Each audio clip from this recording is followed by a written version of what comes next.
Welcome to the Successful Nonprofits Podcast. I'm your host, Dolph Goldenburg. And friends, today's episode is going to be a phenomenal one.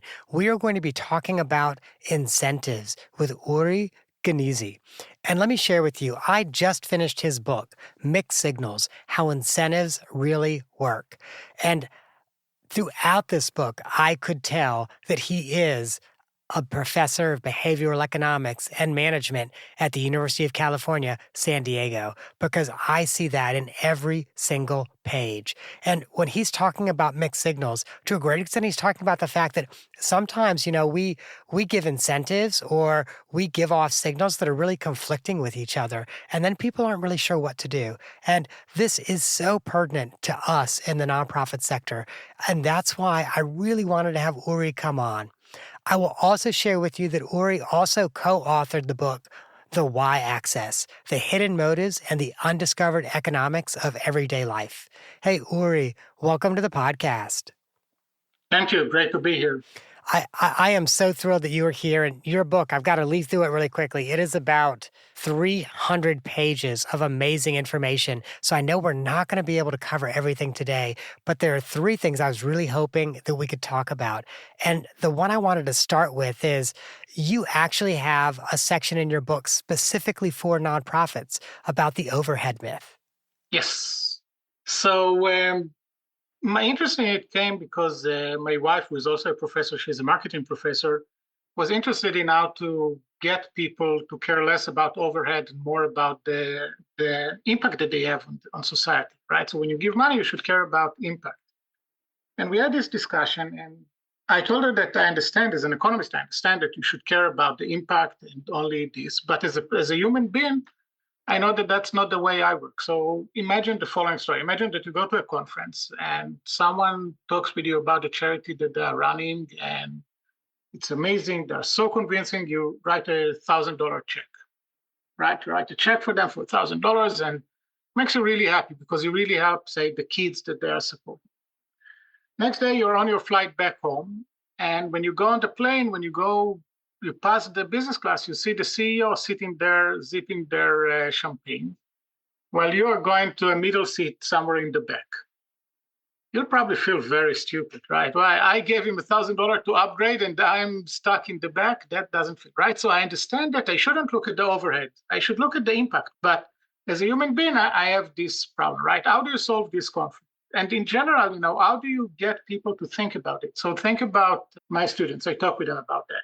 Imagine Jane. She goes and works for an investment bank, makes $1 million a year. I ask my students, what do you think about Jane? Awesome, she's the best. Now imagine John. He goes and works for a nonprofit, and he makes $1 million a year. That's why is he stealing money from the poor? Right, and that's not the way to get the good people. We want to get the best people that also care about the cause, but we should pay them. And they shouldn't sit in a dark, small office. They should sit in a best office. And sometimes, I talked with people in Belgium that were working in South Africa. You go on a flight that, 15-hour flight, and you need to work the next day. If you're my age, I'm 56. If you do that and you arrive the next day, if you fly economy, you're dead. You're completely useless for a few days. So if that was my own business, I would have paid for their business class to fly and be functional, not because it's just nice and you get fancier food, but it's a real efficiency issue. But they don't do it because of obvious reasons. So the question that we had in our research was, how can we change this behavior towards overhead? Now, educating people, that's something important, but that takes really long time. And in some cases, even me, with the story that I gave you about the CEO in the business class, even me that I know this and I thought about this, I'll feel bad about it. Educating people is always good, but before that, what can you do? And what we came up with is what we called covering the overhead, right? So imagine, and that's what we did in our experiment, we send you, and ask, and we tell you, Dolph, don't worry, all the overhead associated with this fundraising was covered by a big donor already. Turns out when we ran the experiment, turns out that this was extremely effective. People were much more likely to give money when they knew that all their money goes to the cause, right? So it's not, nothing is going to go on overhead. Now, Even when overhead is really needed, imagine that you're feeding kids in San Diego. You must have a truck that will take the food from the restaurant to the kids, right? There is no way to avoid this overhead. Even in this case, people prefer to think that they're paid for the actual food that the kid ate. Why not give them this? And that's basically the idea. So, if I can just share with you part of what I found so fascinating about that part in your book, when you ran that experiment, you actually compared it against donors getting a match. And so, maybe my neighbor gets a letter that says, "Hey, we have a generous match. If you give $100, it will be matched by $100." And that was not as effective as the neighbor that gets the letter that says, "Our overhead's covered. Every dollar you give will go directly to programs." Right, absolutely. We did the match and we did also the seed money, right? So in one, so we had four groups. One of them got just asked. Another one was told we have a donor who gave $10,000 towards the $40,000 goal that we have. That was the seed case. And then we had the one-to-one match, right? So for every dollar you'll give up to $10,000, we have someone who will match it. And the fourth one, the fourth group was we got $10,000 to cover all the overhead. Now every dollar that you'll give will go to the cause, and that was the most effective. And I kind of feel like the takeaway for us in the nonprofit sector then is we need to be going to our closest major donors, the ones who love us the most and most willing to give just general operating support. And we also need to be going to our board and saying, hey, help us raise the money for overhead so we can go back out to everyone else and say, every dollar you give goes directly to programs. Exactly. That's exactly the takeaway that we have, right? So don't try to educate or change the people that give $100. That's just too hard. They don't have your attention. It's not going to work. Go to the people that want to give $5 million to the new wing in the hospital and tell them, look, we can take the $5 million and do what you want, or we can use it to really cover all the overhead for the coming few years, and then we can really give this offer to the other donors that every dollar that you give will go directly towards that. And turns out that this could really make your contribution much more efficient. So for every dollar that you'll give, now we can raise $5, right? So we can raise much more, and that way your money goes a longer way. I felt like that was such an important takeaway. I'll also share with you, I had a wince moment when I read this part of your book and you talked about that CEO in first class. And the reason I did is I travel an absurd amount. Like I'm on the road 100,000 miles or so a year. So I often get upgraded to first class. And it's funny because, Uri, I almost always like say to every single person, even before I get on a plane, I've never paid for first class. If I get upgraded, it's because Yeah, I travel a lot. And it is funny you have to because apologize, right, right? yeah. But because I spent my life in the nonprofit sector, I just really feel a strong need to make sure people know if they ever see me there, it's not that I paid for it. I earned it the hard way, butts in the seat by miles. But you agree that it's funny that if you were a banker, you would be proud of the fact that they fly you everywhere business class, right? So Oh, in one yeah. case, proud of that. In the other case, you have to be to justify it. Oh, I didn't pay for it, right? I think that's funny. That's not the way it should be. Right. Uh, I agree with you. But again, as you were talking about that, I had that wince moment. 'Cause it's like, ooh, yeah, I fully understand as someone who often gets upgraded, like what a cognitive dissonance that would create for that $100 or $1,000 donor who walks beside you to go to their basic economy middle seat. I totally get that. I also was hoping we could talk some about incentives. And throughout the book, as you were talking about incentives, I was often thinking about ways in which incentives could be used to make our programs more effective. And there's one incentive in particular that I found fascinating, and it's the loss aversion incentive. right. Loss aversion is old in behavioral economics. It started with Kahneman and Tversky back in the 70s that they talked about it. And the basic idea is that losing say $100 is more painful in absolute way than gaining $100. Just losses are more painful than gains, and that's an old observation in the literature. And now there are some attempts to use this in incentives. So say that I ask you to finish a task, right? And in most cases, I'll tell you, Dolph, if you finish this within the coming month, I'll give you $1,000. Okay, that's the usual way. What if instead I'll tell you, here's $1,000, but sign here this contract, that if you don't finish the task by the end of the month, you'll have to pay me back the $1,000. That would be the loss frame. So it's exactly the same.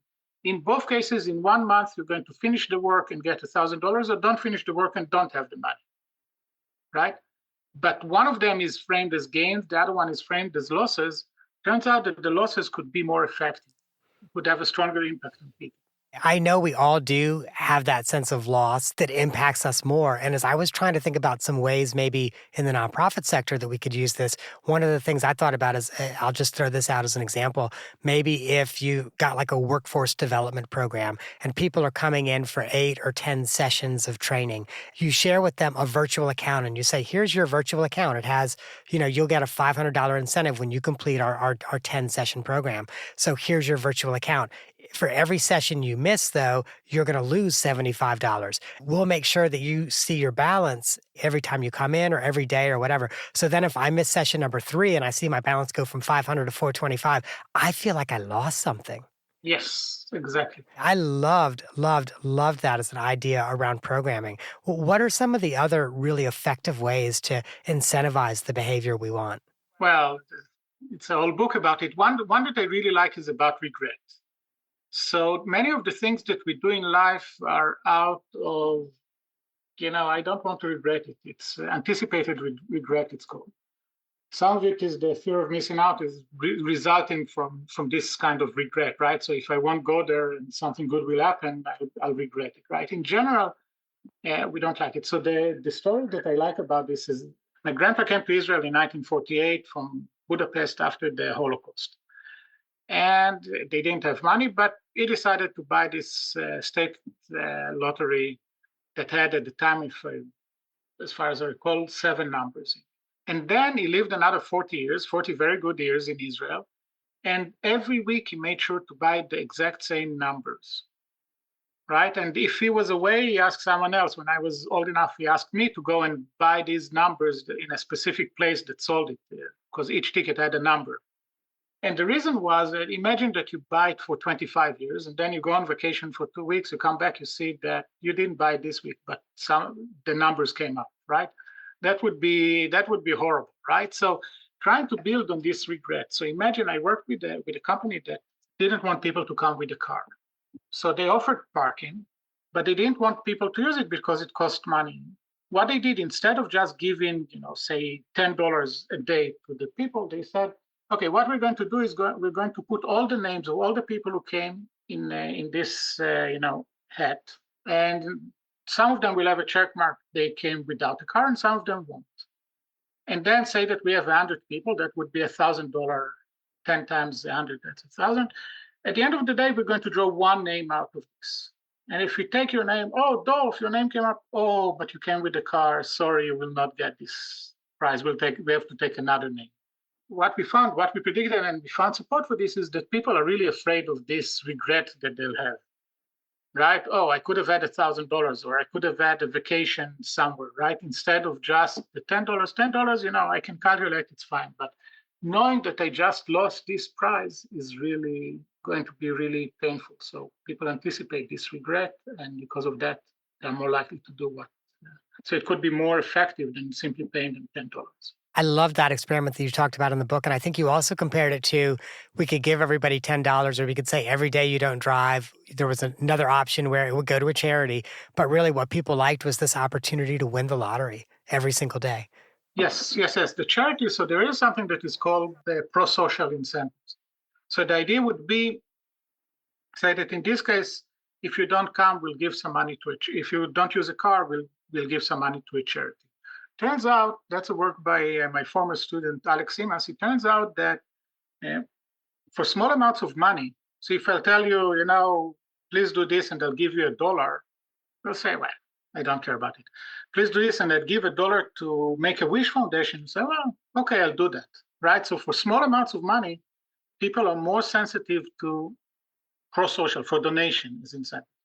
Turns out that when it goes bigger, so if I'll tell you $10,000, for you, that's going to have much more impact than $10,000 to a charity. So in a sense, if you think about it, your own incentives are much steeper and the way they go. So when the incentives go, the effectiveness go up very fast. Pro-social is much flatter. So a dollar versus $20 will have very little difference in how much they will motivate you. Along those lines, I also one of my other key takeaways or things that I'll be bringing back from this book is the unintended consequences of incentives, and almost any incentive we offer probably has an unintended consequence. Right. That's how I started actually my exploration, if you like, of incentives by looking at cases in which it doesn't work. I worked with Aldo Rusticchini on a couple of things. In one case, we had people doing an IQ test. So we brought them in for half an hour. We asked them to do the IQ test. In one case, we just asked them to do that. In another case, we paid them very little for every answer. And in two other cases, we paid them more and more. And what we found was some kind of drop. If I just ask you to do something, you're going to do it. If I ask you and I tell you I'll pay you 10 cents for it, you say, I can just sit and do nothing. So they're much more likely to not to do. And then when the money goes up, they're more and more likely to do. So we called it, Aldo and I called it pay enough or don't pay at all. Right? So that's on the flip side, on the negative side, we have this daycare study. In Israel, parents were supposed to pick up their kids by 4 p.m. And if you were late, wasn't clear what's going to happen, right? Until the principal in the daycare where my kids were introduced a 10 shekels, so it was $3 at the time, fine. Now it's a very different situation. If the principal tells you you should be there on time to pick up your kids, you should be there on time. But now there is a $3 fine. Now you say, okay, for $3, I can take a bit longer. Right, and that's what we found. So when they introduced the fine, more parents came late than without the fine. And now you can say maybe it's because people think that they're paying for babysitting or something like that. And we claim that no, it changed the norm. It introduced some kind of information that changed the norms. Before that, you didn't know how bad it is. Now you know that it's only $3 bad. $3 is fines. And what we found is that after we removed the fine in our experiment, the daycares in which there was a fine in the middle stayed the same. So they kept coming late compared to the control, which didn't see the fine. So once you see the fine, you get the information, oh, it's not that bad. Before that, I didn't know. Now I signal to you that it's only $3 bad. And you say, okay, I can, whether I pay or not, I can still come late. When you talked about that one, I think that's also the one where what some daycares ended up doing was saying, okay, if you're late, we'll just, our director will take your child to the local police station and you can just pick your kid up from the police station, which was a pretty good incentive for people to show up on time. Yeah, that's a story that I didn't verify, but the friend told me that happened in Paris, right? But imagine the cost in therapy that you have to pay after that. Exactly. And by the way, there are other examples of this. There is a recent example from the UK. Parents want to go on vacation, not during the school break, because during the school break, it's more expensive and much more crowded. So parents take their kids a week before, a week after, say, spring break, and go take them to other places. Schools didn't like it, so they introduced, if I remember correctly, 60-pound fine for doing this. Now parents said, okay, now it's a matter of money. I can save much more than 60 pounds and it's much nicer. And what I saw is a big spike in the number of parents that actually went on vacation off the official vacation. And it actually became so commoditized that some travel agents would roll it into the price. They said, hey, you buy the trip from us, we'll cover the school miss fees, we'll cover everything. Perfect, yes. Indeed. Yeah, I really, really love that. One of the things around incentives I was hoping we would talk about, because I know both in the for-profit sector and the nonprofit sector, this is kind of a raging debate, is an individual incentive versus a team incentive. And I really like the way you dug into that about what the possible drawbacks are of doing either. Right. So first of all, every company that I know will emphasize cooperation and teamwork and everything, right? The CEO will tell you that's what you should do. That's the right thing to do. But then when it comes to incentives, too often you are compensated based on, you're promoted, getting bonus, whatever, raises based on your own individual success, right? So that's one of the mixed signals that I talk about in the book, that look, as a CEO, you need to decide, you want teamwork or do you want individual success, right? So if you pay me for individual success, why would I do, say, mentoring? A new employee that comes to work, why would I work with them? I shouldn't. I should just deal with my own stuff, right? So it's really important for the CEO to make sure that their incentives and their message are aligned. Now, in some cases, you'll say, look, teamwork is really important. We really care about that. In other cases, you can say, look, I need the best people, right? I need the stars. The stars will not come if they'll get some kind of equal pay as everyone else, right? So it's not that you should always put your incentives on the team part of it. You should think about what's really important. If you want to encourage the stars to come, give them some incentives based on that. If team work is what important, give the incentive based on that. Don't think that you can say one thing and pay a different way and nothing will happen. And you gave some real world examples in soccer. So the idea is they imagine that you're about to score a goal. There are two options in front of you. One, you can try to make it yourself and say that you have 20% chance of succeeding. Or you can pass it to another player that is in better position, say that this other player has 50% chance of succeeding. Now, for the team, it's clearly better that you'll pass the ball to the other player and increase the chances that you score, right? The team doesn't really care who scores it. They want to score the goal. But your incentives might be different. Say that you're getting much more, say that you're getting 10 times more if you score it yourself than if you just assist someone else. Then you might go for the lower chance but higher payoff.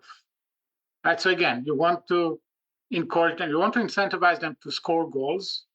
You want to get the best scorer to your team, and you have to pay for that. But you have to be careful that it doesn't give them weird incentives.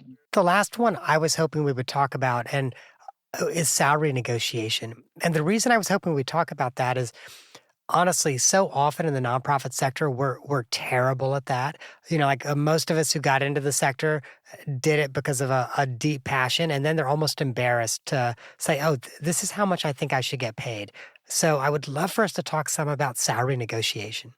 Right. So again, that goes back to the overhead. I think that the fact that you have a passion for, my daughter is into dogs. She works in the Humane Society, and she's willing to lose a lot of money in order to work with this. That's fine, but it doesn't mean that you should volunteer all the time, right? Or that you should be paid, you should be underpaid, right? Because then at the end, you're going to lose the good people. My passion for this, and was discussed already, that say that I see that I can make 100,000 in a nonprofit, $1 million as a bank financial advisor, I should go and work as a financial advisor and give whatever, a nice check to the charity, right? We want the people in the nonprofit sector to also earn, I think that they should earn close at least to the market wages, if not the same, right? I don't think that being embarrassed about this, having the discussion about money should not be embarrassing. And if I would have been the employer, I would have, at least an annual discussion with them, evaluation, and then expectations about salary, and then reality check, right? But asking for it, and that's so I teach negotiation, and when you talk about salary negotiation, there are two things that you have to remember. First, you need to show that you're enthusiastic about the job. If you are not, why would I hire you? Your value to me depends on how enthusiastic you are about the job, right? And the second one is that you should ask. It's not bad to ask. It's part of what we do. You work hard. You need to justify why you deserve the money and negotiate. And you talked about signals that both the employer and the prospective employee give off in that salary negotiation recruitment process. Right. So in general, in negotiation, there are many things that you can look at the psychology of them. For example, it's not so much in salary negotiation, but in negotiation when when you're buying something. Say you have one item, making the first offer and making it aggressive but reasonable could really help. It helps you because, first of all, you anchor the other side high enough.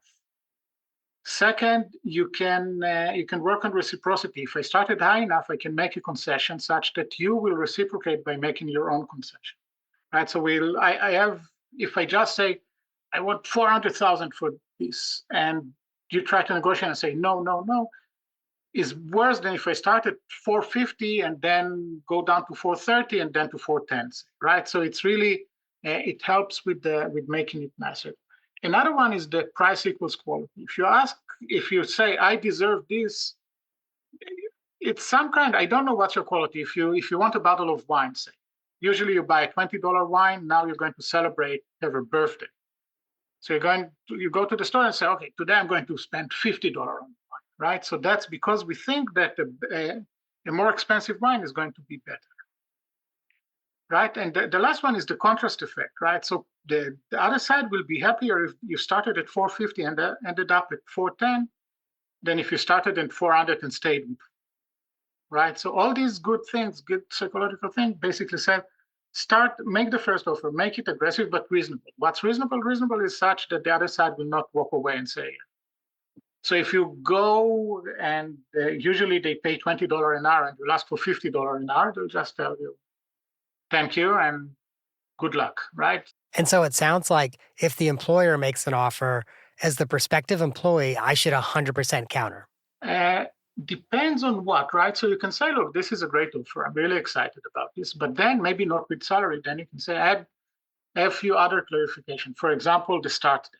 Say that you don't want to start, you want to take a break, a few weeks to travel before you, or you more vacation, or a different office, or something like that. So asking for more, again, as long as you do it in a reasonable way, you should remember that that's part of the job interview, right? So the salary negotiation doesn't mean, they tell you have the job, but if you'll do it in an unpleasant way, they'll say no. But to do it in a pleasant way, they'll say yes. I had one of the students told me an amazing story, I think, that they keep repeating. So he finished law school, huge debt, student debt, and then looking for a job for a long time. Then he got exactly the job that he wanted. He interviewed for them. Everything went well, series of interviews. And they told him, okay, you're going to make $140,000 a year. And he questioned, said, no, thank you, great, and walked home, celebrated with his friends, and they didn't call him back. After a week, he called them back. He said, look, what happened? He said, well, part of your job is going to negotiate for clients, and you just accepted the first offer. So we decided to move on and pick up someone else, right? Negotiating is fine as long as you do it in a sensible way. Uri, I have to share with you, I say this all the time to executive directors that are hiring a fundraiser or a development director, because so often I'll see an executive director who says, okay, I want to pay $75,000 a year and I want to get someone who can raise millions of dollars every year. That might be through major gifts or a good annual campaign or whatever. And my response is always, it's ironic that you want someone who can ask for money for everyone but themselves. It's unlikely you're going to find that person. Right. You want someone that is really interested in money because that's their job. They're going to raise money, but not for themselves. That's a good point. Yes. Yeah. I often end up having to say that to executive directors. And as I was hearing you talk about those mixed signals, that's actually kind of what was going through my head. Uri, I'm so glad you've come on. And I know our time is quickly coming to a close. I do want to have an opportunity toward the end of every episode. We like to do 2 truths and a lie. And then I get to guess which one is the lie. I'll also share with you, Uri, I'm terrible at this game. It's one of the reasons why I do it. So that way everyone can see something I'm really bad at, and hopefully I'll get better over time. So I would love it if you had 2 truths and a lie, and you might be willing to play. If I'm here, I might as well play. How long should the story be? So I know I promised you that we'd be done in about 5 minutes, but I've got a little bit of extra time. So as long as you'd like the story to be. So there are 3 things that I might do, and then I want to tell you a longer story, if that's okay, after you'll guess, right? Of course. So yeah. I enjoy smoking cigars, I enjoy surfing, and I enjoy running a marathon. Okay. You're in San Diego, and I see surfers around San Diego often. So I do think you're a surfer. And now I have to decide about whether I think you run a marathon or you smoke cigars. Knowing that believing you're a surfer makes me think that you like physical activity. And knowing that you're an economist makes me think you're less likely to smoke cigars. So I'm going to guess that you are a surfer and you're a runner. So I'm not a surfer. I surf, right? So don't mistake me as don't be if they look at the Zoom or the audience later on, they'll see that I'm not a surfer. So I do surf. I do paddleboarding. I do not run marathon, and I do smoke cigars. Oh my gosh! Okay, wow, I got it completely wrong. But here's the story that I wanted to share related to this. So my grandma grew up in Budapest. And she used to tell me how she loved math. She was really into this. That was her thing, right? She really loved math. And after school, she used to take a bus to the other side of town to go to some tutoring in math during high school. And everything was great. And she had everything planned. She thought about going to the university. And then one day on the bus, she met the guy who turned out to be, who later on became my grandfather, right? And everything changed. So she fell in love with this guy and she decided not to go to university. And they lived happily ever after, but she still thought about it. Now, that's a complete lie. This story is a complete lie, right? There's nothing true about it. I had a grandma, that's true. That part is true, right? But other than that, nothing is true. But what she did tell me about lies is that the people I should be careful from are not the people that look suspicious. Those people I'll find out. The people that I don't trust, those I shouldn't worry about them. I will notice when they lie to me. The people I should be worried about are the people that looks really trustworthy. So that's the lesson that my grandma told me. Don't believe every story that you hear. That is a smart grandma. Oh my gosh, I love that. Well, Uri, thank you so much for joining us on the podcast today. And in our show notes, we are going to link to Mixed Signals so that all of our friends who are listening can buy your book or pick it up on Audible. I will share with you, friends. I both read the book and listened to it on Audible because when I love a book, that's typically what I do. It just helps me digest it in different ways. And again, Uri, thank you so much for coming on today. Thank you. I really enjoyed it. All right, friends, if you found this topic engaging, if it gave you information that you are going to be using, please, there's two more I'd like for you to think about downloading and listening to. One is episode 302, Maximize Your Employee Engagement and Retention with Rob Warrenoff. And the second is episode 307, Empower Your Team, Unleashing Leadership Potential with Louis Velasquez and Kristen Kleitzman. That, my friend, is our show for the week. I hope that you have gained some insight to help you and your nonprofit thrive. And the lawyers make me do it. Otherwise, I wouldn't. I'm not an accountant nor an attorney. I say it every week. And neither I nor the consulting practice provide tax, legal, or accounting advice. Please, if that is what you need, find a licensed, qualified person. Do not get that kind of advice from a podcast. Find that licensed, qualified person and get the help that you need.